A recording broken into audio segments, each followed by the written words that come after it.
Hi. We are live. It is Wednesday. We have a new background. You guys look.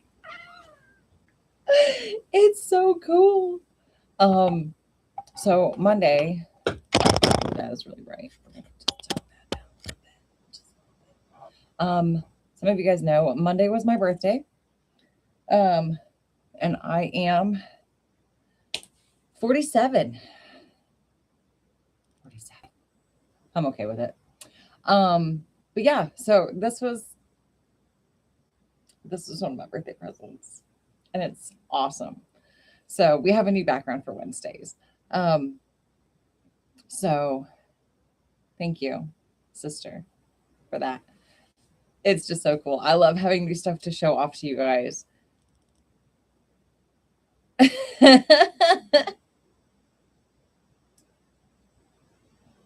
Hi, all you guys. Yeah, so, and because I'm me, I'm stretching this birthday into a week.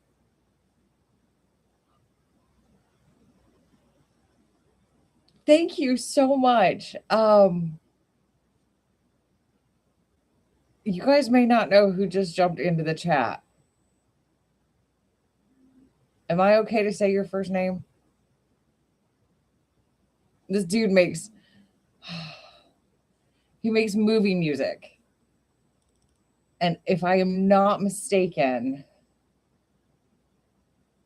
I think he did the music for 2 of the movies that I am in that you can find on Tubi.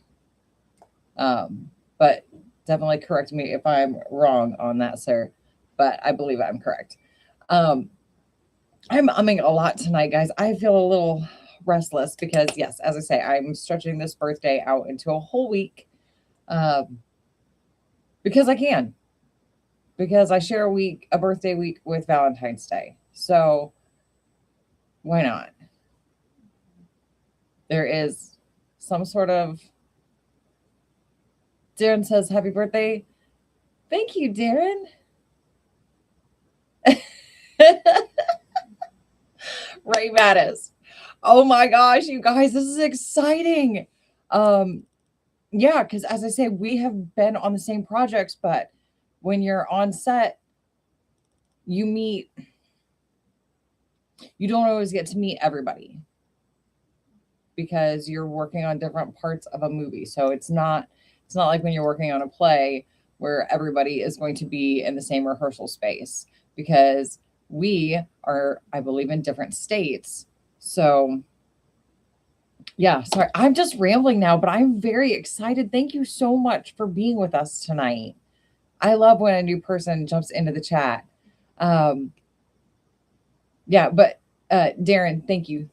Have a good night at work. You're probably, I'm assuming you're on the tablet right now. But yeah, there's stuff happening this weekend. You know, it is Valentine's Day, but it's also Friday the 13th. So that's where I'm going to be leaning more heavily and just enjoying that day. But tonight I wanted to try to find something that interwebs say are spooky Valentine's stories, and wouldn't you know, is suggested an Edgar Allan Poe story that we have not read together yet. And I cannot remember if I have read this one. I would assume that I have at some point in my life, but I know not with you guys. So this is going to be a coldish, possibly a fully cold reading. So I'm really excited. It is again, it's on the computer, so we don't have a book tonight. But oh, that is my straw. I'm trying to figure out what I was looking at.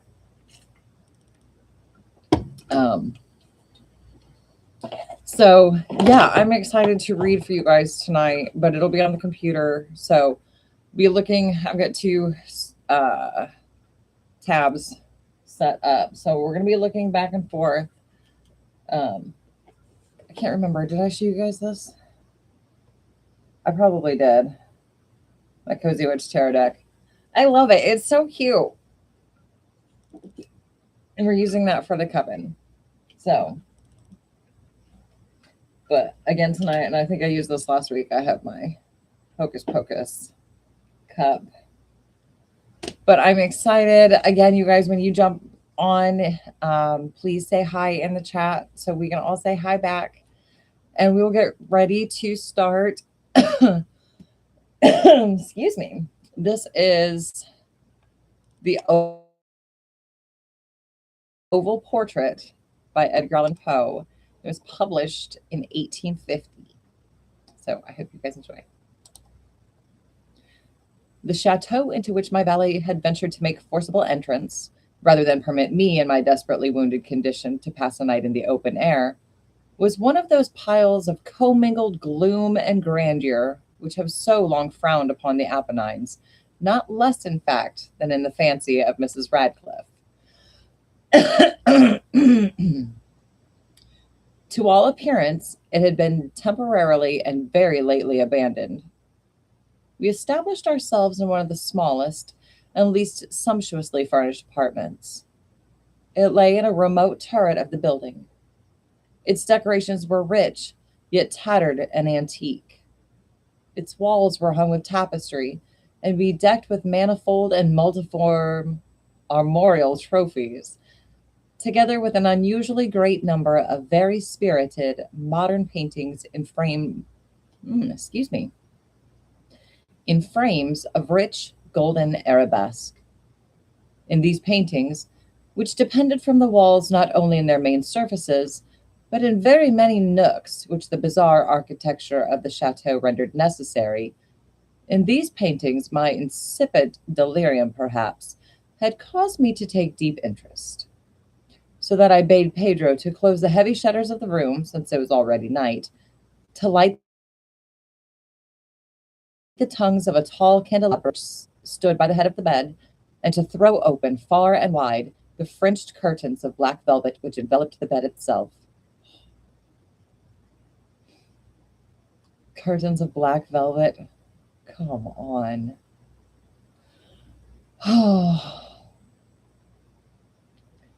I wished all this done that I might resign myself, if not to sleep, at least alternately to the contemplation of these pictures and the perusal of a small volume which had been found upon the pillow, and which purported to criticize and describe them. Ah. So there's paintings everywhere and a book about them. I know it's probably haunted because it's a Poe story. The room is probably haunted, but yeah.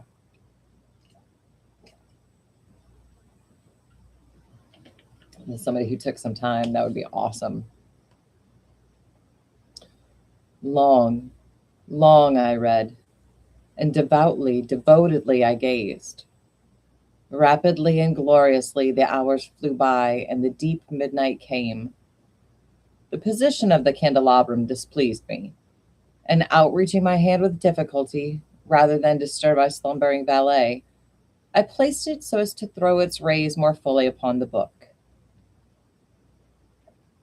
But the action produced an effect altogether unanticipated. The rays of the numerous candles, for there were many, now fell within a niche of the room which had hitherto been thrown into deep shade by one of the bedposts. Ooh. I thus saw in vivid light a picture all unnoticed before. It was the portrait of a young girl just ripening into womanhood. I glanced at the painting hurriedly and then closed my eyes. Why I did this was not at first apparent even to my own perception. But while my lids remained thus shut, I ran over in my mind my reason for so shutting them. It was an impulsive movement to gain time for thought, to make sure that my vision had not deceived me, to calm and subdue my fancy for a more sober and more certain gaze. In a very few moments, I again looked fixedly at the painting. That I now saw aright, I could not and would not doubt. For the first flashing of the candles upon that canvas had seemed to dissipate the dreamy stupor which was stealing over my senses, and to startle me at once into waking life. The portrait, I have already said, was that of a young woman. It was a mere head and shoulders, done in what is technically termed a vignette manner, much in the style of the favorite heads of Sully. The arms, the bosom, and even the ends of the radiant hair melted imperceptibly into the vague, yet deep shadow which formed the background of the whole. So I'm picturing. I have a an affinity for cameos, and so I'm just like picturing this, but with like all of the features, and yeah.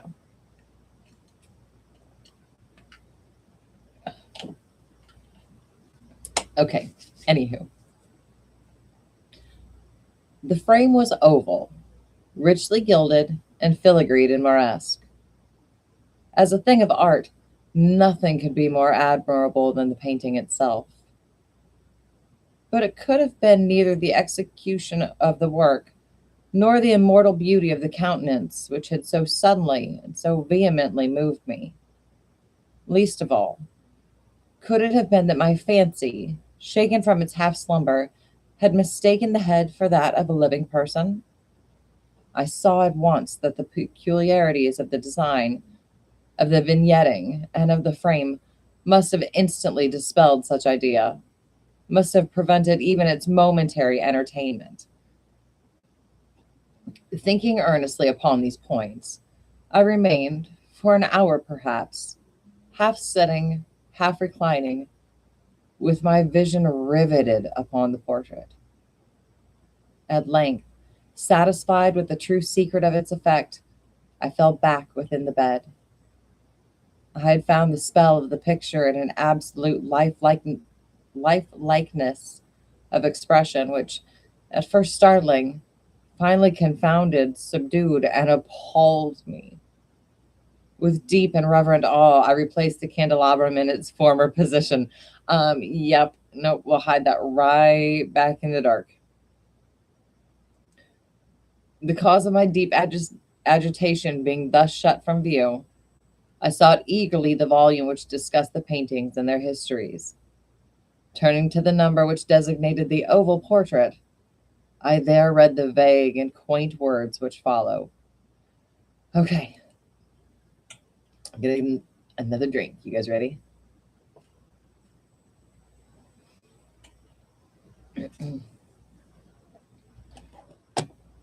She was a maiden of rarest beauty, and not more lovely than full of glee. And evil was the hour when she saw and loved and wedded the painter. He, passionate, studious, austere, and having already a bride in his art, she a maiden of rarest beauty, and not more lovely than full of glee, all light and smiles, and frolicsome as the young fawn, loving and cherishing all things, hating only the art which was her rival, dreading only the palette and brushes and other untoward instruments which deprived her of the countenance of her lover. It was thus a terrible thing for this lady to hear the painter speak of his desire to portray even his young bride.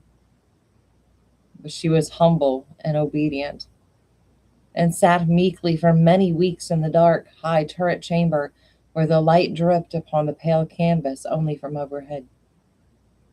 Wait. The high turret chamber? Is that where our narrator is? Okay. Where the light dripped upon the pale canvas only from overhead. But he, the painter, took glory in his work, which went on from hour to hour and from day to day.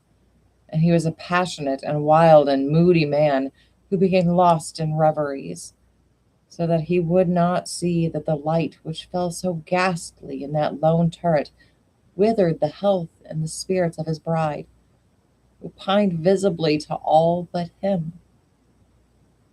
Yet she smiled on and still on, uncomplainingly, because she saw that the painter, who had high renown, took a fervid and burning pleasure in his task, and wrought day and night to depict her who so loved him, yet who grew daily more dispirited and weak. And in sooth, some who beheld the portrait spoke of its resemblance in low words, as of a mighty marvel, and a proof not less of the power of the painter than of his deep love for her whom he depicted so surpassingly well. But at length, as the labor drew nearer to its conclusion, there were admitted none into the turret, for the painter had grown wild with the ardor of his work, and turned his eyes from canvas merely even to regard the countenance of his wife. And he would not see that the tints which he had spread upon the canvas were drawn from the cheeks of her who sat beside him. Oh, I think I see where this is going. Okay, if you do, put it in the chat if you think you know where this is going. Okay. And when many weeks had passed, and but little remained to do, save one brush upon the mouth and one tint upon the eye, the spirit of the lady again flickered up as the flame within the socket of the lamp.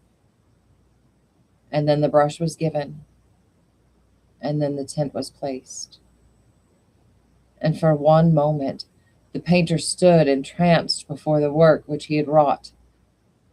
But in the next, while he gazed, he grew tremulous and very pallid and aghast, and crying with a loud voice, "This is indeed life itself!"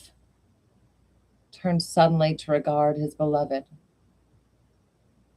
She was dead.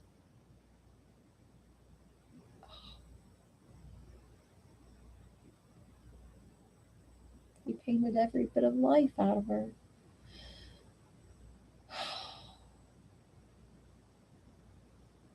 What do you guys think? Did you like that one? I did. That was really short. We've got so much time. We have so much time. Okay. Oh. Something else that I got. Because my sister knows me better than just about anybody. Got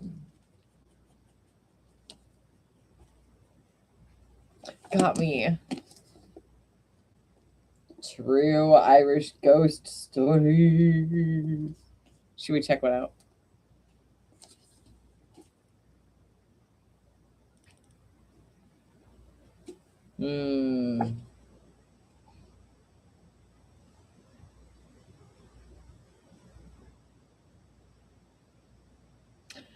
Ooh.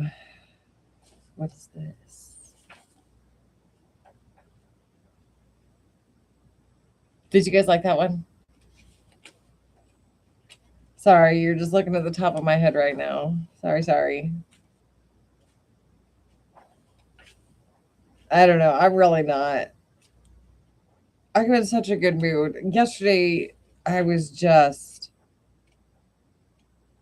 want to talk to anybody. I just was having a bad day. And, ooh.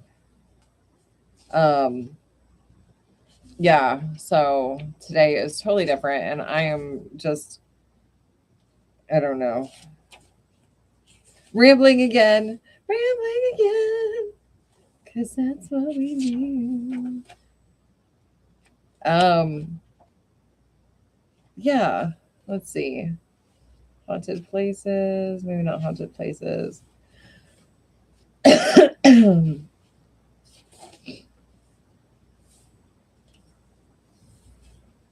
Oh, these are like, okay. So these, I may have to read this book first.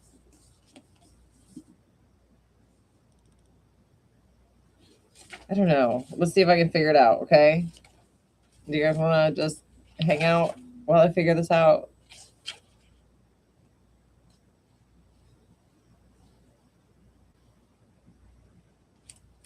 Yeah, because I think this is going to be,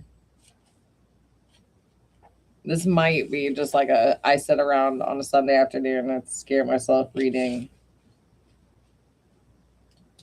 Because it's like true stories,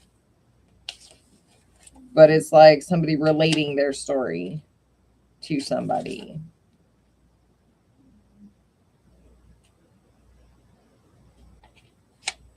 Yeah. So I might have to.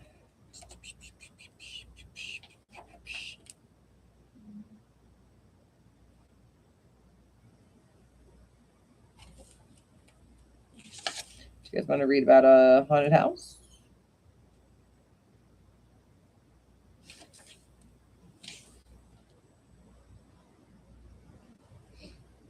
Yeah.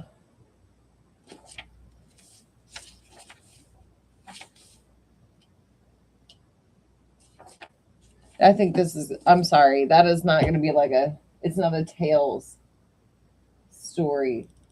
But one second. Yes, we do.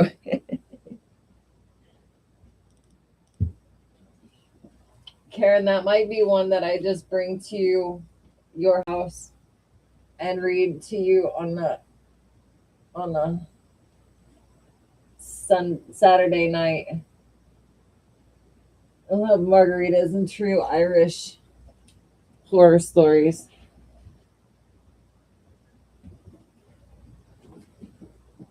Okay. Hi. Hi. Hey, it's still Wednesday.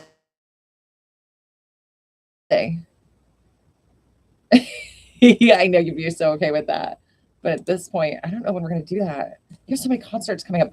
Actually, Miss Girl, I was talking about you earlier today. Because you know it's coming out at the end of this month. And I'm so excited. I'm so excited. And I don't want to go by myself. And I need my scary movie girls to go with me. So we may have to figure that out. I'm gonna see if I can find us a short one. Like a truly short one, because Dr. Marigold, it's kind of long. So we'll do that next week and possibly like in two halves, like we did a couple weeks ago. Yeah, because it's like 30. Perfect.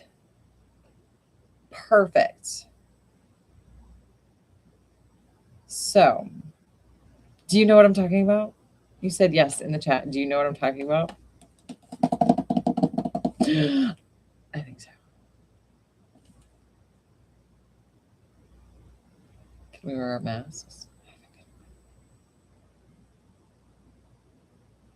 Anyway, let's now that I've just killed like 7 minutes just talking, jibber jabbering, I'm on the edge of my seat. I want to go see Scream 7 so bad.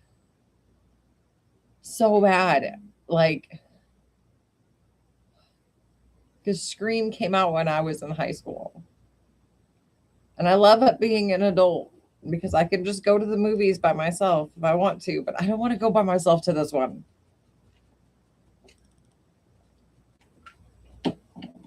And I know I could wait till it's out on streaming, but dang it, I like going to the movies. And I just want to see them all on the big screen like I did the very first time. But anyway, so our actual, we're going to do another story. And this one is Mark Twain. So 243 in our book. Everybody, please turn to page 243 in your hymnal. Katie, will you see the new Terrifier with me? Maybe. Um, I don't know if I'm gonna go see the new Terrifier movie in the movie theater. I think I need it to take a different one. I don't know.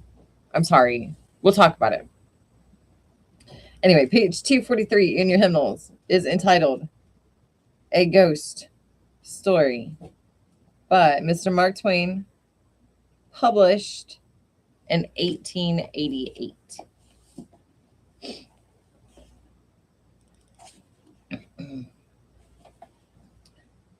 I took a large room far up Broadway in a huge old building whose upper stories had been wholly unoccupied for years until I came.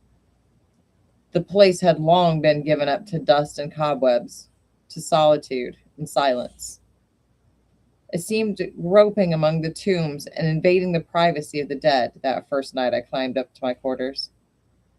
For the first time in my life, a superstitious dread came over me, and as I turned a dark angle of the stairway, and an invisible cobweb swung its lazy woof in my face and clung there, I shuddered as one who had encountered a phantom.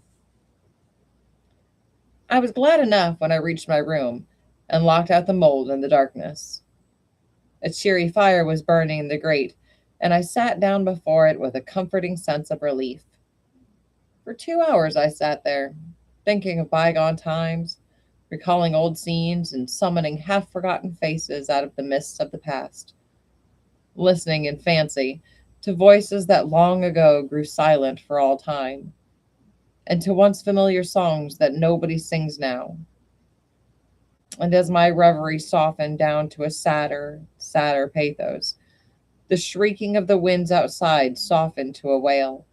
The angry beating of the rain against the panes diminished to a tranquil patter, and one by one the noises in the street subsided, until the hurrying footsteps of the last belated straggler died away in the distance and left no sound behind. The fire had burned low. A sense of loneliness crept over me. I rose and undressed, moving on tiptoe about the room, doing stealthily what I had to do, as if I were environed by sleeping enemies whose slumbers it would be fatal to break. Uh, yeah, I've done that. Just walked softly, just because I don't want to break the silence myself.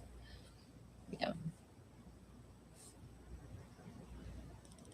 I covered up in bed and lay listening to the rain and wind and the faint creaking of distant shutters till they lulled me to sleep.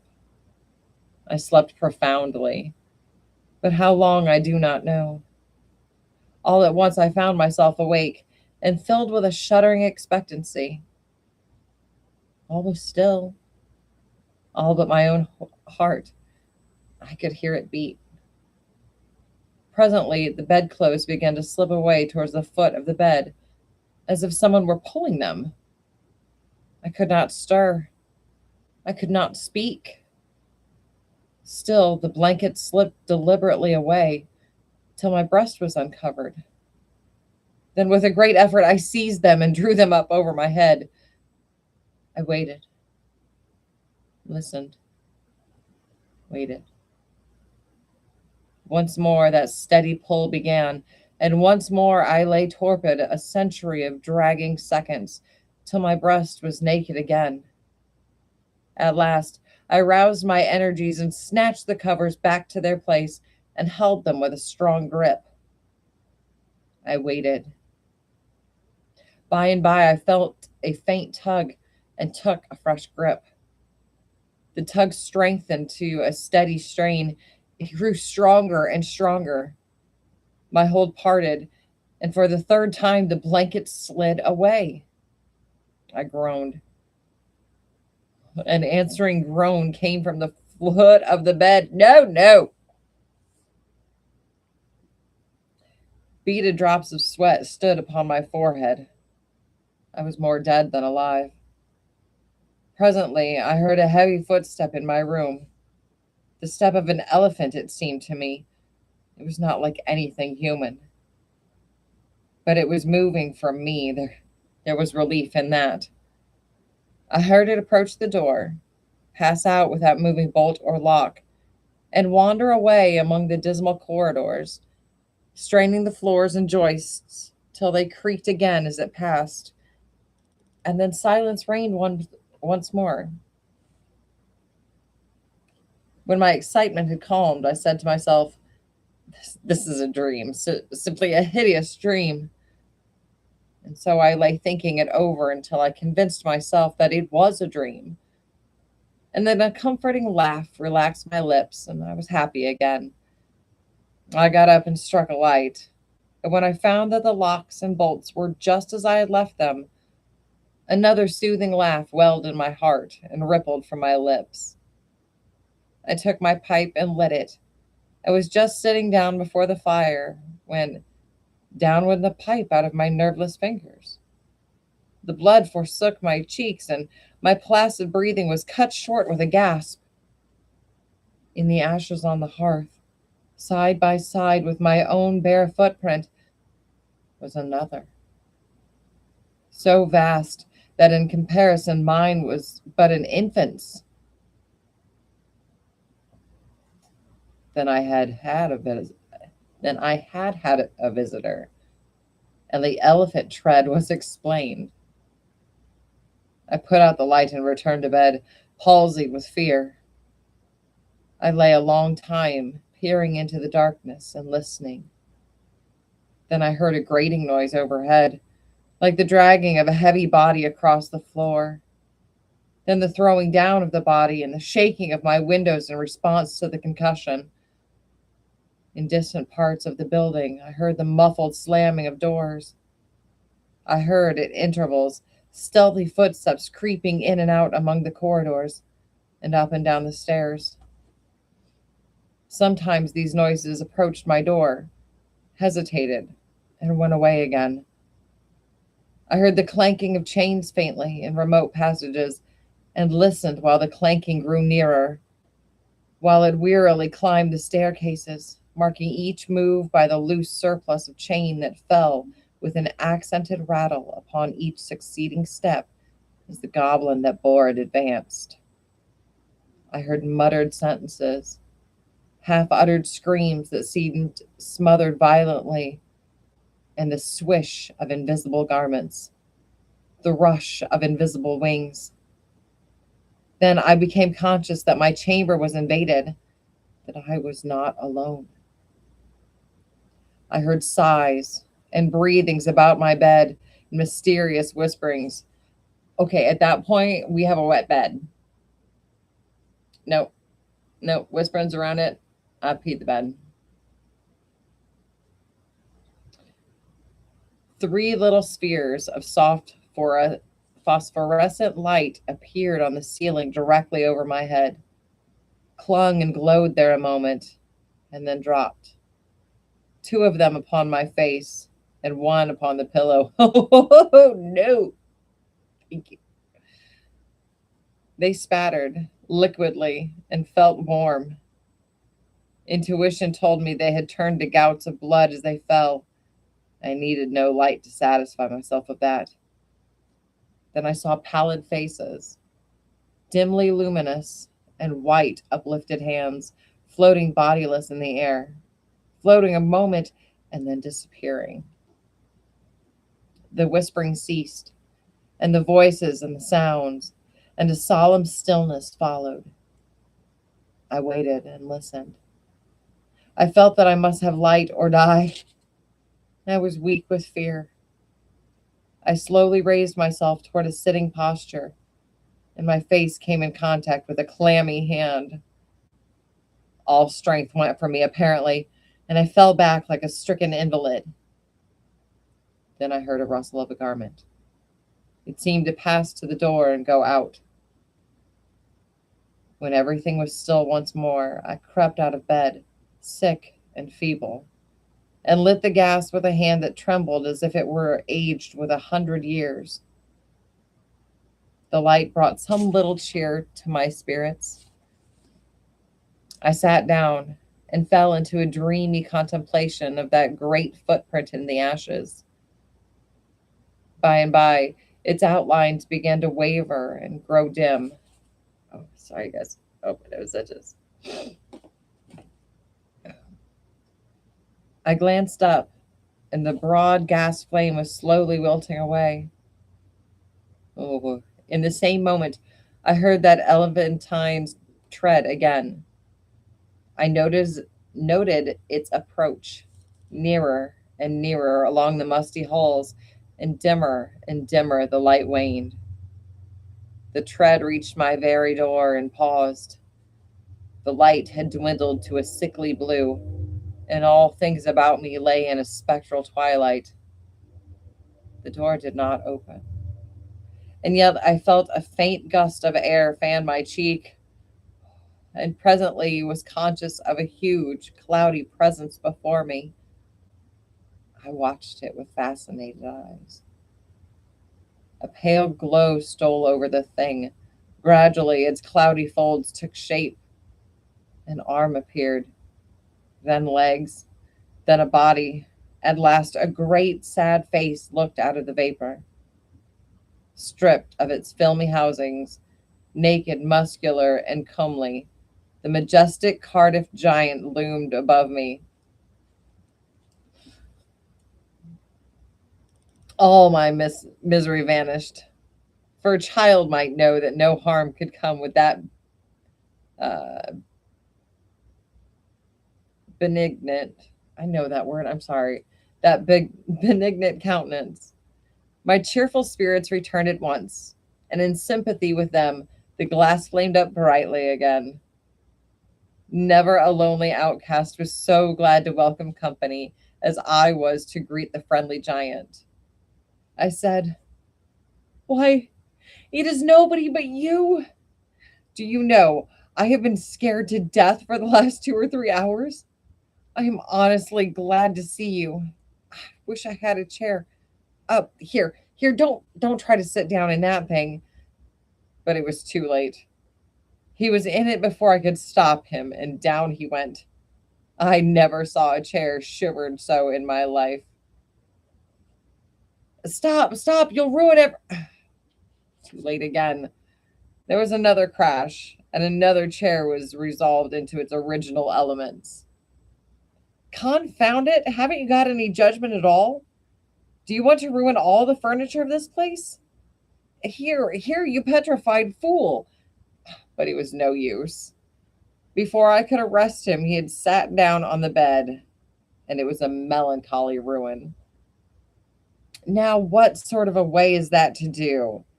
First, you come lumbering about the place, bringing a legion of vagabond goblins along with you to worry me to death. And then when I overlook an indelicacy of costume, which would not be tolerated anywhere by cultivated people except in a respectable theater, and not even there if the nudity were of your sex, you repay me by wrecking all the furniture you can find to sit down on. And why will you? You damage yourself as much as you do me. You've broken off the end of your spinal column and littered up the floor with chips off your hams till the place looks like a marble yard. You ought to be ashamed of yourself. You're big enough to know better. Thanks. Well, I will not break any more furniture, but what am I to do? I've not had a chance to sit down for a century. And the tears came into his eyes. Poor devil, I said. I should not have been so harsh on you. And you are an orphan too, no doubt. But sit down on the floor here. Nothing else can stand your weight. And besides, we cannot be sociable with you way up there above me. I want you down where I can perch on this high counting house stool and gossip with you face to face. I love face to face gossip. So he sat down on the floor and lit a pipe which I gave him, threw one of my red blankets over his shoulders, inverted my sitz bath on his head, helmet fashion, and made himself picturesque and comfortable. Then he crossed his ankles while I renewed the fire and exposed the flat, honeycombed bottoms of his prodigious feet to the grateful warmth. What is the matter with the bottom of your feet and the back of your legs that they are gouged up so? Infernal chilblains. I caught them clear up the back of my head, roosting out there under Newell's farm. But I love the place. I love it as one loves his old home. There's no peace for me like the place I feel when I am there. We talked along for half an hour, and then I noticed that he looked tired and spoke of it. Tired, he said. Well, I should think so. And now I will tell you all about it, since you have treated me so well. I am the spirit of the petrified man that lives across the street there in the museum. I am the ghost of the Cardiff giant. I can have no rest, no peace, till they have given that poor body burial again. Thanks, Kelly. No. What was the most natural thing for me to do to make men satisfy this wish? Terrify them into it. Oh, no.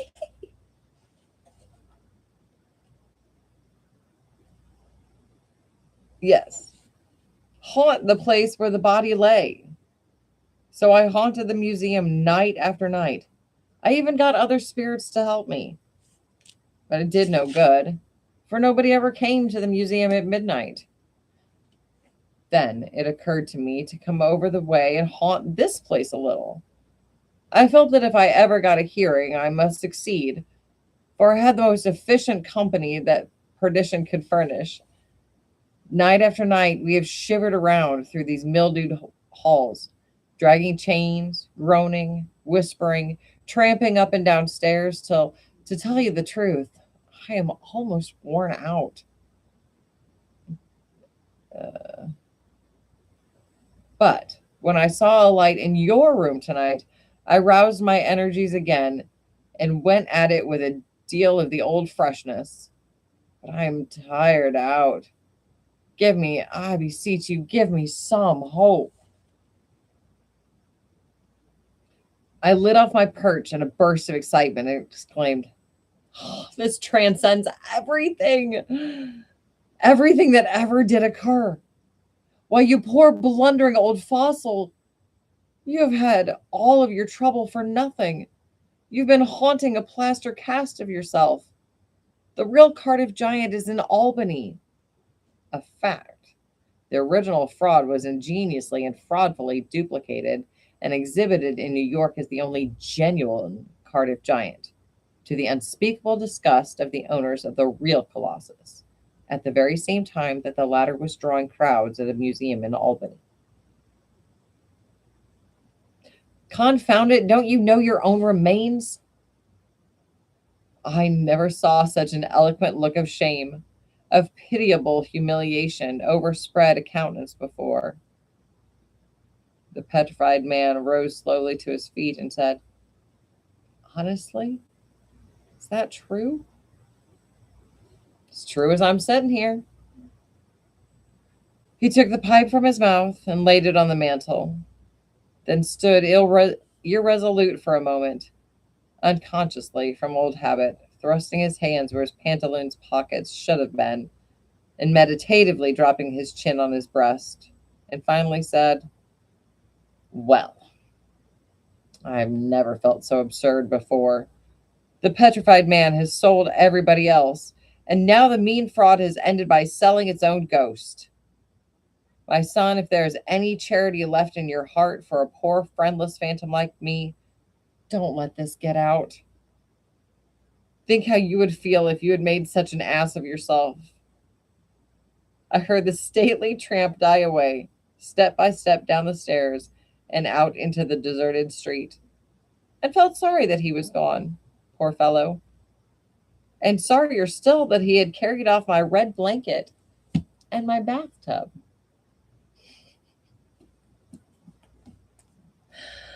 Oh, that was cute. I like that one. I was not expecting the Cardiff Giant. I love it. Um, anyway, guys, so thank you all so much for spending the last 45 minutes with me, reading a couple stories tonight. I hope Valentine's Day is a day. It's a day. It's a day. It's a day. It's a day. Do not let the stores or the restaurants bilk you out of too much money. Talk to your partner. Find out if they're a Valentine's person. If they are, just go with it. And if you are the Valentine's person, please don't ask your partner for the moon. Ask for something simple that you actually want and will treasure. I had a great time too. Thank you. Um, yeah. If you're all about the Valentine's, make it about the love, not the gifts. Um,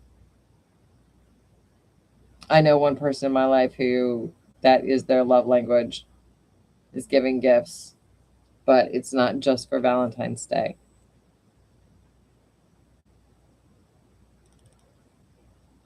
She's the best at it. I think she's got some competition this year, though. I'm not sure. Anyway, there is no competition. She's my ride or die. I love you.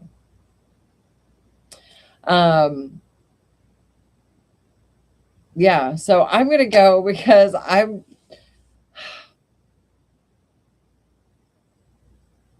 no competition. That's right.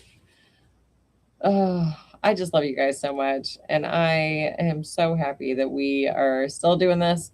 I know I say it every week, but I'm going to continue to say it every week because I'm grateful for you, darn it. And you deserve to hear it. And you deserve to be shouted out for being amazing people. And I love you. Please, please. We know who that is.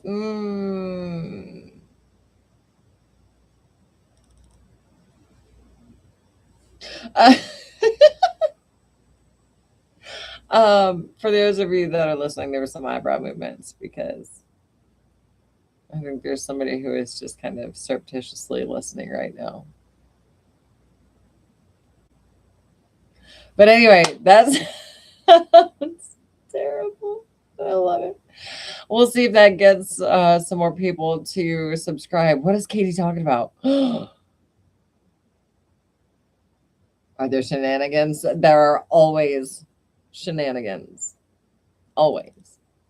Because I know you guys love them too. Oh, did we talk about this last week? I feel like maybe we talked about this like last week for a minute. The weather's going to start getting nicer. Indiana has a lot of cemeteries. Maybe I talked about this. Indiana has a lot of cemeteries, which means that there's a ton of cemeteries, just day trips. So I think we might do some, not necessarily lives. They might just be like pre-records of cemetery tours. And we'll try to find the oldest headstone, grave marker, what have you.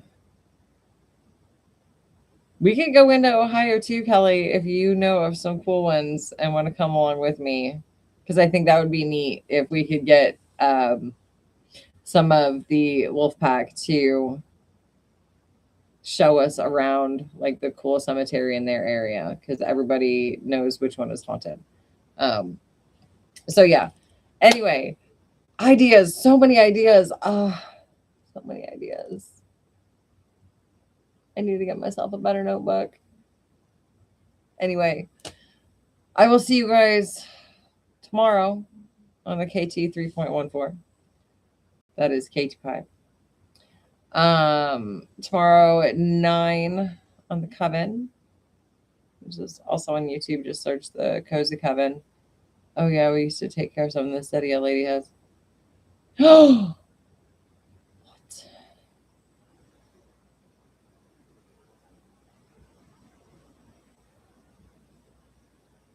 I need to know more about this. Oh, I believe you 100%, but I need to know where this is. It's abandoned. An abandoned cemetery. Oh my God.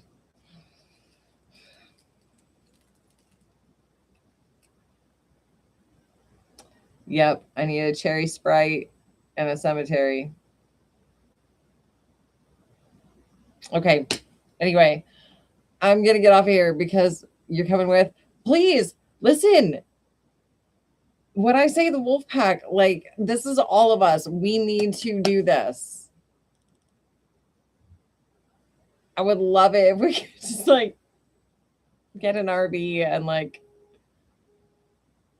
stones grown into the trees. Stones grown into the trees, Kelly. Where is this? Is it like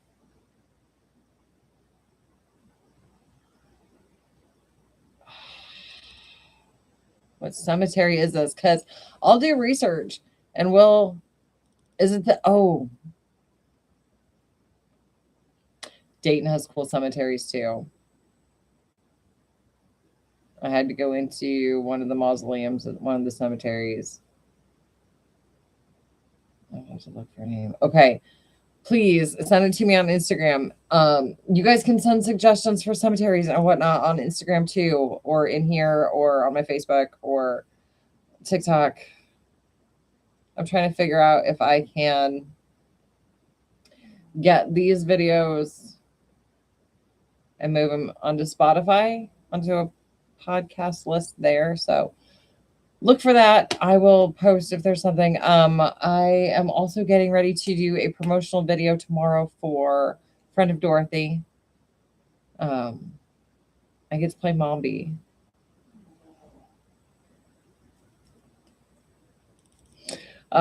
Which is gonna be so cool. I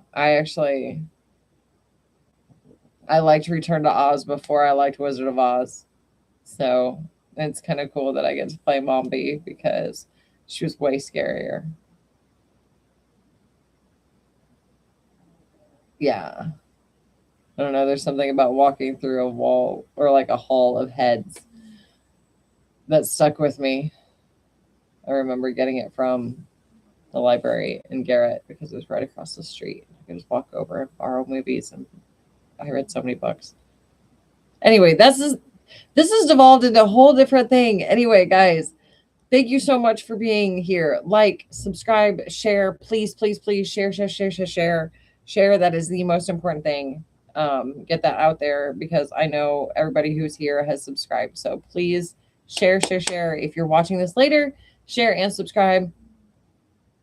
Come hang out with us again next week. I will see you guys. Bye.